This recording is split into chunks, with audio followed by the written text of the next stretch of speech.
story ever told.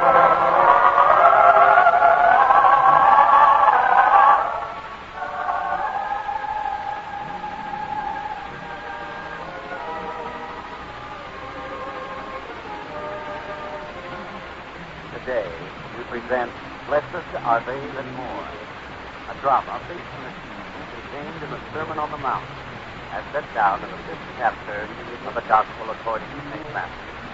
A teaching from the greatest life ever lived.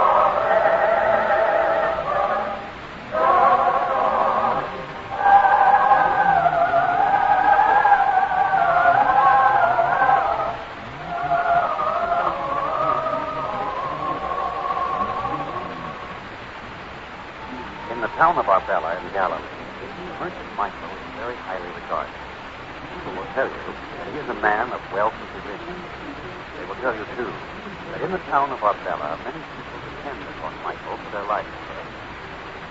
Yet it is strange that people never talk very much of Michael's friends or his family, because for all his possessions, he is a lonely man.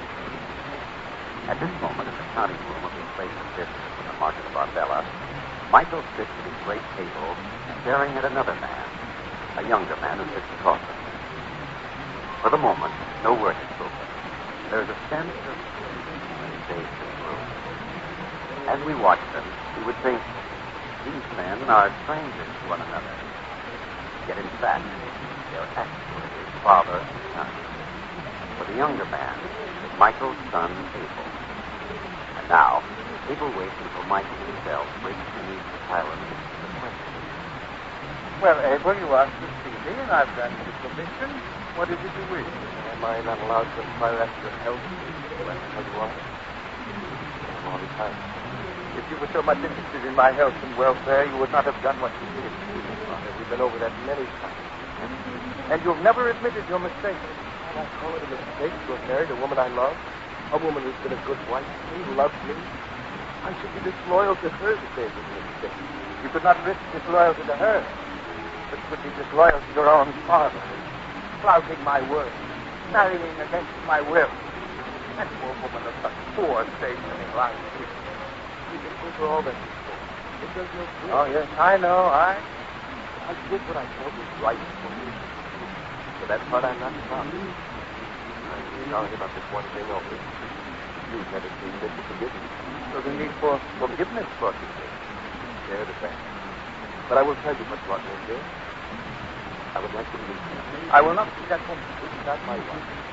Who then? Him? Who is he? In a moment. He's just outside the door.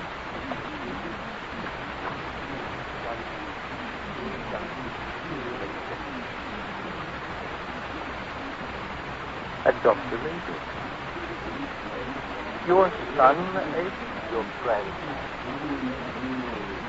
I had realized how much past that. Something important. Look at you. Yes. Like 30 years ago. Exactly like 30 years. Well, it's you. And you were his age. Almost impossible to see the same face. And my, You approve of it. the very final step. Tell me, Jonathan, do you know who I am? You're my grandfather. What have they told you about me? That I'm a bitter old man? That I don't like your mother? Things like that? What? No. You have been taught to revere and respect your grandfather. You should have known it. Should I? But if I may ask you now, I would like to talk to you about this problem. Let me look at him a little while longer. It's fine looking man. He's right. Everyone makes You can see it in his eyes, his face. Yes, Jonathan, your grandfather is very pleased with you. Now, please wait outside. Your father and I have to talk over. And now? Father, I've never tried to deceive you. Deception is not the worst fault in a son. What I mean is, I've not tried to put on airs to lead you to believe that I do very well in business. I do now, and it is no secret. Still, I would not come to ask for a single copper coin for myself or Miriam. I do not wish to hear that woman's name. As you... But I am here to ask you for money.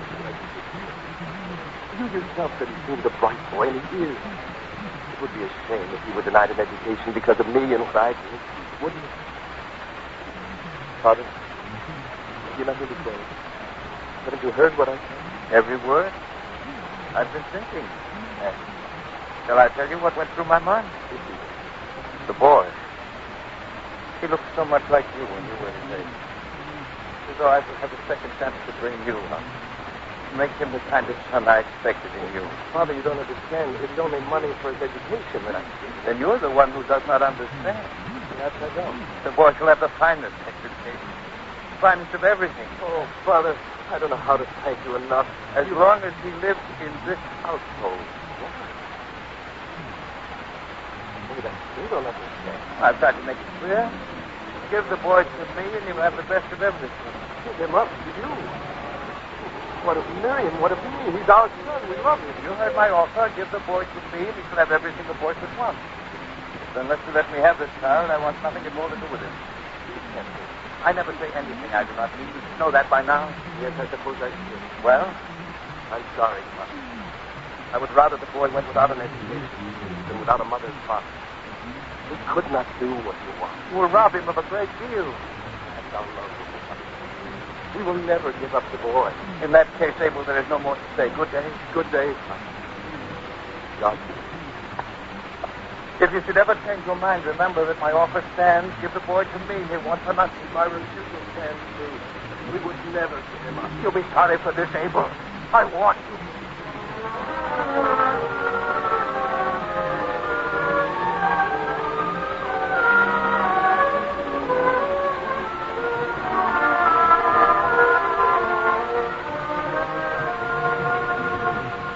Michael, sir? Yes, sir. What is it? Why do you interrupt me now and I'm going over my son? I tried to explain to him, sir, but he... Who insisted? What are you talking about? The man who waits outside there, he said it was most urgent. He had to see you at once. Merchant with produce to sell, no doubt. They always think it's urgent. Well, produce does not spoil in an hour. Let him wait. But he is not a merchant and he has no produce. Did you mention something about your son? My son? So that's it. He's come to his senses at last. He's thought over what I said a few months ago, and now he's ready to believe my words. I should have known. We'll send the man in. The account can wait for this. Yes, sir, I will send him in.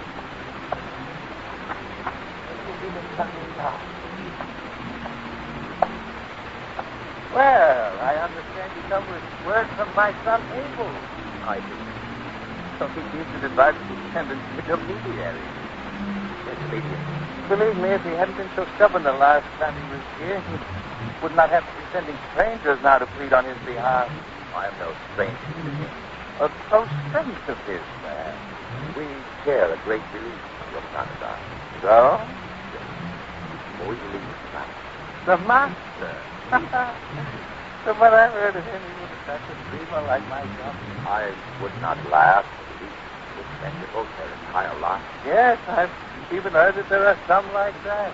I am one of them. You, a disciple? My name is John. I see. So my son has sent you to represent him. Did you think to impress me with the disciple of the master? But I am not impressed. Now, to the business which brought you here. I can tell you now my terms are still the same. If the boy belongs to me, I will do everything for him that I can. And it's quite considerable. I'm an important man, you know. Sir, I'm afraid you don't understand. I understand perfectly, but my terms are still the same. No help unless the boy belongs to me. Sir, I can find you gently if I could. The boy belongs to John. You choose strange words. Make your meaning plain. How much plainer? Cannot be. The boy's dead. It is the sorry truth, sir. Oh, that cannot be. I'm afraid it is. That is what your son sent you. He himself in the morning could not come.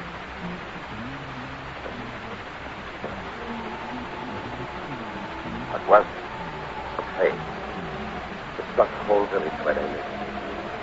Many died. Many children. Many. Yes, Michael.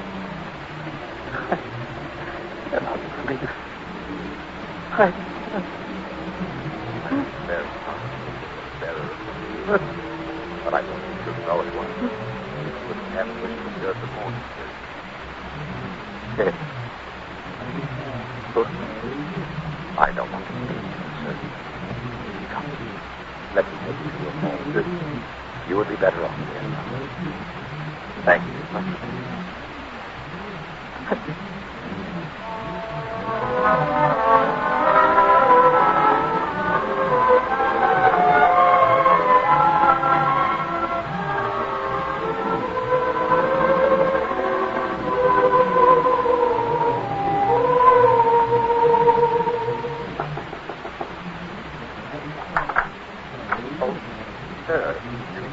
You seem surprised. I had expected that it would be one of Michael's servants. That day when I brought him home, there seemed to be many servants here. Yes, there were. But things have changed for Michael in recent weeks. Yes, they've changed greatly. Are you a friend of his? I tried to be a friend to all people. My name is John. Tell me, are you the one who came bringing you his grandson? Yes? Yes? Why do you ask?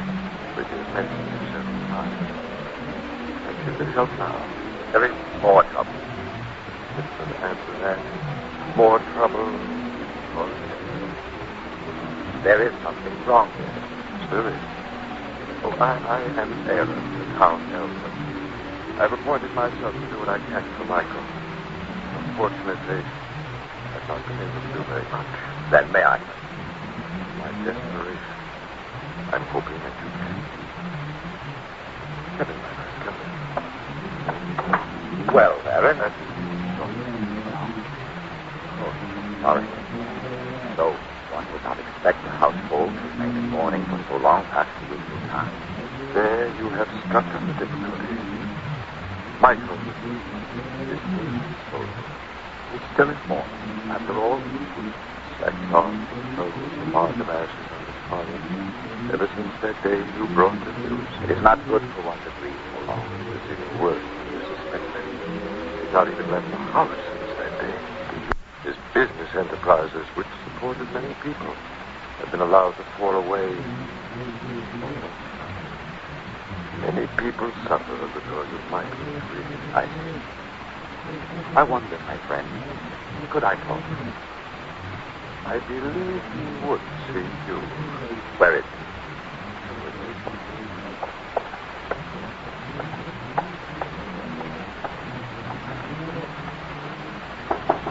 Michael? Michael? There is a friend here to see you. Send him away. I believe you should see him. I would see no one. Not even the disciple, John? You have come back here. Yes, Mike. How could you? You seemed so devastated on the day I was forced to bring you that bad news. I felt I had to come back. See if you had found comfort in John. There's not been any comfort to me anywhere. Not since that day. Please, my friend. I would not try to minimize your tragedy or make it appear any less. You must accept the will of God. You must not blame. You think I blame God? And you do not know me. I know who to blame. I know it very well. I am to blame. The fault is mine. See this mark of ashes on my forehead? It's like the mark God placed on Cain's forehead when he killed his own brother. For I have killed my own grandson. Please, sir, no one blames you for what happened. How could the fault is mine? Oh, no. It is. But I had been educated, Charlie would not even have been in that village when the plague struck. He'd been elsewhere, saved, alive to this day. Alive. My friend, listen. I can listen to nothing save my own conscience. I'm guilty. No, Michael, you must not be guilty. Not of what you accuse yourself. The thing of which you are guilty. Of that you can be afraid. Of what do you think happened? Of what has happened since the boy died. Not before. I have the right to mourn. A reason to mourn. I will not argue with you about that, my friend. For arguing will not keep it. But could you put your morning aside long enough to make a short journey? Where? Why? Come with me. We will find the master. What can he do for me now? The boy's dead. You are not. Come with me. If only for the sake of the boy.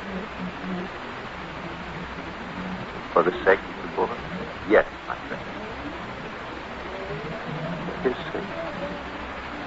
I will go with you.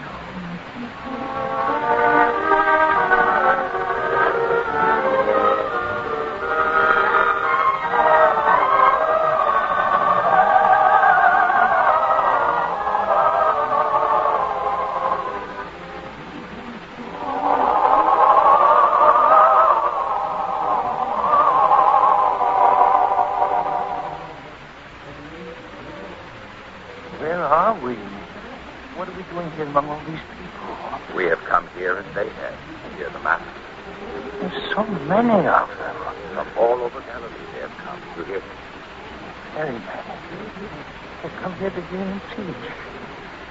Surely he must bring God's word. Else they could not believe in him so strongly. You are right, my friend. Come, we will draw closer to him, so you may look upon his face, for you too have a great need to believe. Come.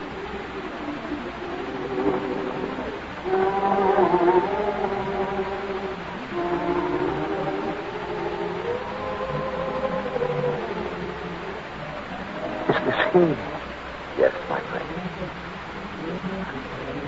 His face welcomes me. His eyes forgive me. Surely it is as though God himself holds out his hand to me. So it is. Whatever he would teach me, I would believe it. I know that now. Then be still, listen, for he begins to hear.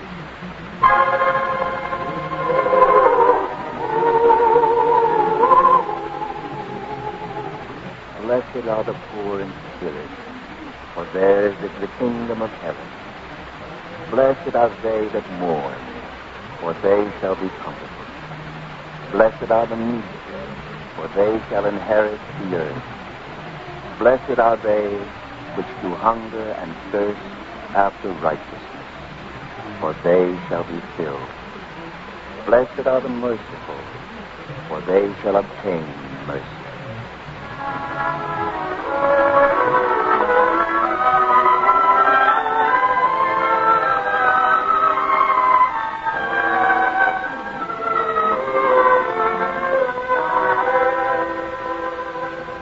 Well, Michael, you have heard a great deal of teaching on this day. What have you to say now? Take me back home, John. It's not fit for the man who mourns me among other people. You would retire again to your dark house to teach yourself? Did he not tell me to do that? Did he? I know his very words. Blessed are they that mourn, for they shall be comforted. Perhaps you interpret his words in this way because you have not listened to him teach before. His teaching is of love for others, of unselfishness. He does not ask that you mourn in a selfish way, but in an unselfish way. He asks that you mourn for the troubles of others. What troubles of others that can be as great as mine? How will you know if you keep to yourself in your own house, constantly grieving over what you cannot change? Of what value is your remorse if it serves only your own purpose? To mourn for as long as you have mourned is selfish and harmful, my friend. You think the master meant to say this to me? I know that he did. For to serve others unselfishly is the essence of what he has always taught us. That man is greatest of all, who is servant of all. This is what he asks now, to serve unselfishly. Can you do that, my friend? If he asks it, I can at least try. Yes, John, I'll give you my word on that. I'll at least try.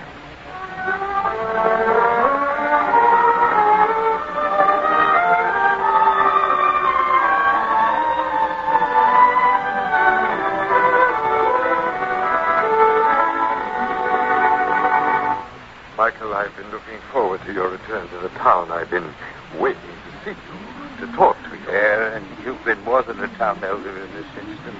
You've been a good, loyal friend. I thank you for it. Such things as thanks can wait. There are more important things to speak of. I know what you will say. that others have suffered because of my selfish war. Unfortunately, it is no less than the truth. Then, Aaron, I shall make a bargain with you. I shall try to go about my business to help the people who depend on me for their livelihood. If you will do one thing for me. Anything, Michael? I've been thinking since I left the mount where I heard the master teach. One thing has left me very deeply. There's one great regret. The last request, in fact, the only request that was ever made of me on behalf of my grandson, was that I provide him with education. You never told me that. It's true, and I refused unless it could be done in the selfish way I chose. Now, to make up for that, I would like you to find some boy in the town, a poor boy who needs learning and education, as my grandson did. I would like to make sure that the boy has that. And if I find such a boy, you will take up your life again as it was? You have my word on it. Well, then I will find the boy at once. Of course, Aaron, Yes? there's one thing. I would like the boy to be as much like my grandson as possible. But, Michael, how will I know? I never saw your grandson. Then bring a number of boys to my house. I will choose one. It will be done. I will go to the poor quarter of the town at once.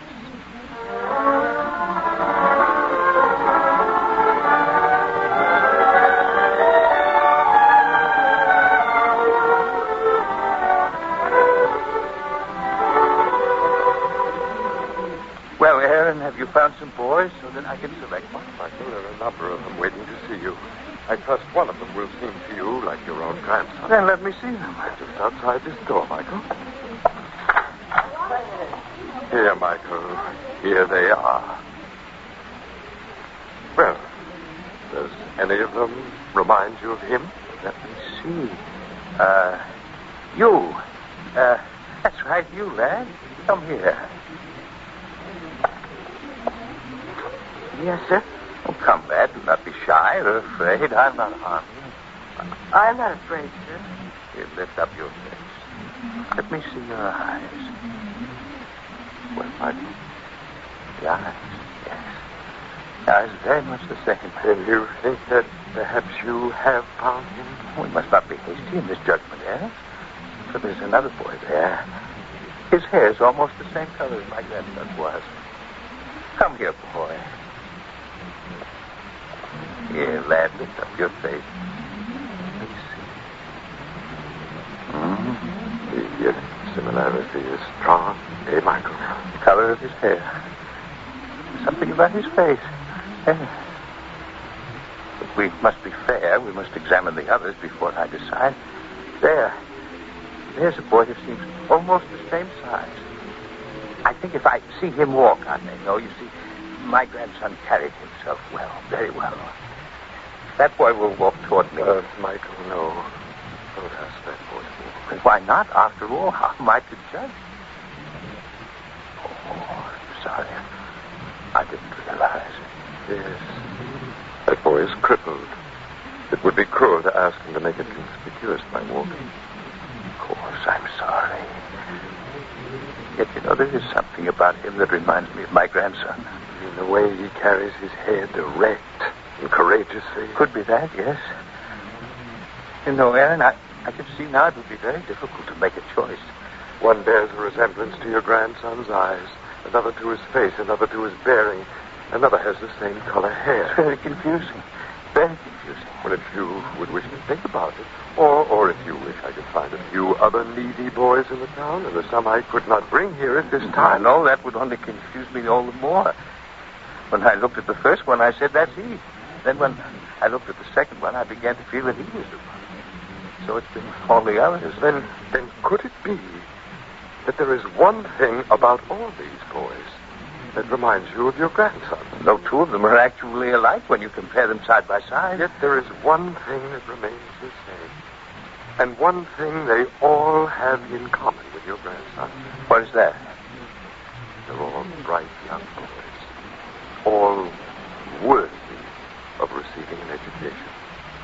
All of them boys who would be better off for having this great opportunity. In that way, they're like your grandson. Jonathan? Yes. Yes, of course. I should have known that. That's why they all seem somehow to resemble him. So that any one you choose would be the right one. And yet there would be all the others who would be denied what I denied to Jonathan. No, Aaron. There should be a way to help them all. If only it was possible. It will be possible. Because I will make it possible. Michael, it's a great undertaking. And I shall have to make sure that there's sufficient money to carry it out. And there will be if I apply myself to business from now on. Yes, this will give me something to work for. Something beside my own selfish desires. Oh, it will be a wonderful thing for all of us. For the boys, for the people of the town, everyone. Yet, Aaron, I think most of all for me.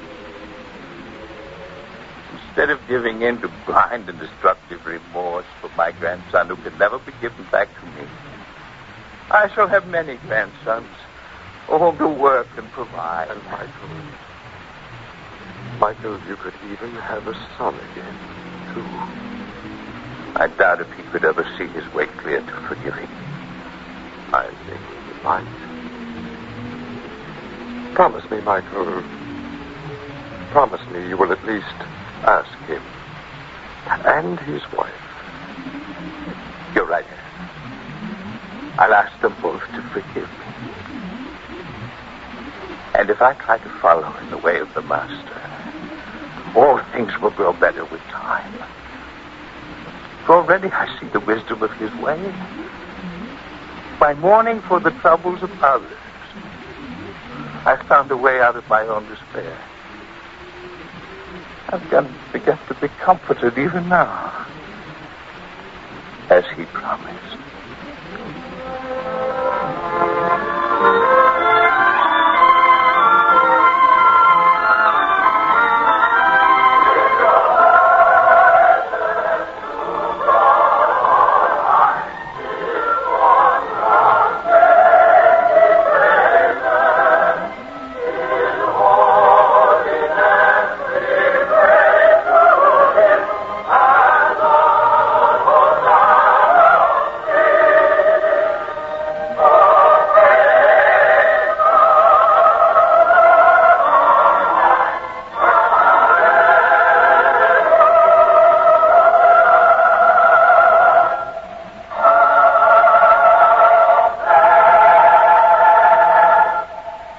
Next week, on this same network at this time, we will present another episode in the greatest story ever told from the greatest life ever lived.